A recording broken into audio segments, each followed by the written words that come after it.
Ayan, so what we lose with age. Okay, so ito po ang ating chromosome. Okay, so parang siyang X, sa dulo ng ating chromosomes, meron niyang mga telomerase or telomeres. Okay, itong mga telomeres na ito yung protective cap. Okay, na sinabi ko po sa inyo kanina na nagde-divide yung mga cells natin. Pwede siyang maging red blood cell, pwede siyang maging liver cell, kidney cell, brain cells, ayan, nerve cells. Okay, so nagdi-divide po siya para maging specialized cell po siya, no? And whenever nagdi-divide po ang ating cell, no, na umiiksi yung ating telomere, wherein it could also lead to the death of cells. Okay? Lalo na kapag hindi healthy yung ating katawan. For example, kapag meron tayong hypertension, okay? Or mababa po ang ating hemoglobin, okay? Ano ang gagawin ng cell natin? Naku, kailangan mag-divide mag-produce ako ng madaming mga hemoglobin, no, ng red blood cells. Kailangan mag-produce ako ng maraming ganyan. So napapagod yung cell natin. Naku, kung konti na lang tayo, tapos magdi-divide pa tayo na magdi-divide. So in worst case, no, pwedeng mamatay na yung mga cells natin kasi they are not healthy anymore. Okay? So for example, when we are young, bata pa po tayo, no, this is just an example, meron tayong 15,000 base pairs when we are young. Kaya pag nakikita niyo yung mga bata, no, ang gaganda ng mga kutis. Kutis baby. Okay, yan si Miss Yana, kutis baby. Ewan ko si Sir Jovit. Kutis kaya? Kutis Vitus daw. Ayan, 'di ba? So ang gaganda ng skin, no? Very elastic pa yung skin, hindi pa wala pang mga wrinkles, bata, 'di ba? So these are healthy kids, no, that I'm referring into, no? So napakaganda pa ng structure ng kanilang skin, and then yung organs nila nag-i-improve, lumalaki. Ayan.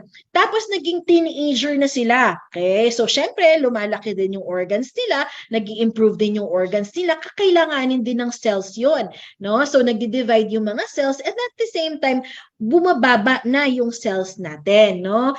Stem cells natin when we get older and older until such a time na mga senior na tayo. Ayan, mga young at heart, kumbaga. Okay, so mapapansin natin that almost 90%, no, ang nawawala sa ating mga stem cells, okay, when we are getting older. Okay, so ibig sabihin dito that we really need to preserve, no? Kung habang bata pa tayo, kailangan i-preserve na natin yung mga stem cells sa ating katawan. Huwag na natin antayin na mamatay sila ng mamatay, na hindi pa tayo nakakaabot sa senior years natin, 90% na lang ang stem cells na meron tayo. Okay, so we will not wait for that time to happen. Okay, so because it says here that stem cells can also die. Okay, so the older we get, the less stem cells we have. Okay, so by the age of 35, we lost 50% ng ating stem cells. Grabe, ano? Okay, age 35 lang yan. Okay, by the age of 60, we lost 90%. Kaya yung mga senior natin, no, yung mga young at heart natin, dito na naglalabasan yung mga sakit-sakit sa katawan. Okay, nagkakaroon na ng diabetes, nagkakaroon na ng hypertension, nagkakaroon na rin po ng mga arthritis, sakit-sakit sa mga bones, ayan, and also nagkakaroon na ng mga severe or chronic na mga sakit. Naglalabasan na ang mga cancer cells. Okay? Ayan. So, ibig sabihin, when we age, okay, lahat tayo pupunta dito, no? Wala naman pong exempted sa atin. Ay, naku, hindi ako tumatanda. Si Miss Climar lang ang hindi tumatanda kasi forever na 14 yan. Forever 14 si Miss Climar. Ako lang po ang hindi tumatanda sa ating lahat.